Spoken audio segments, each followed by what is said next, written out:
கிரிப்ஸியான நெத்திலி கிரீன் 65 எப்படி செய்யலாம்னு பார்க்கலாம் வாங்க. இப்போ நம்ம பேஸ்ட் ரெடி பண்ணிக்கலாம். ஒரு ஸ்பூன் சீரகம், 5 பச்சை மிளகாய், 7 பல்லு பூண்டு, ஒரு துண்டு இஞ்சி எடுத்துக்கோங்க. கருவேப்பிலை, கொத்தமல்லி ஒரு கை, புதினா ஒரு கை போட்டுக்கோங்க. இதை போட்டு அரைச்சி பேஸ்ட் எடுத்துக்கலாம். நம்ம க்ளீன் பண்ண நெத்திலி எடுத்துக்கிறோம். ஒரு ஸ்பூன் கரம் மசாலா, 1/2 ஸ்பூன் மல்லித்தூள்,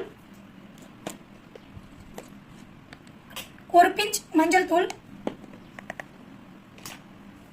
தேவையான அளவுக்கு சால்ட், ஒரு ஸ்பூன் தயிர், ஒரு கப் அரிசி மாவு, ஒரு ஸ்பூன் கார்ன்ஃப்ளவர்.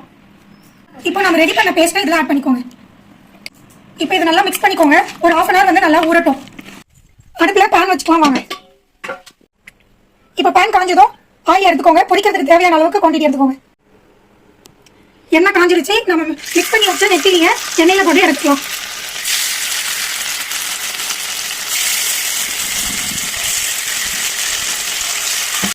நெத்திலி கிரீன் 65 ரெடி.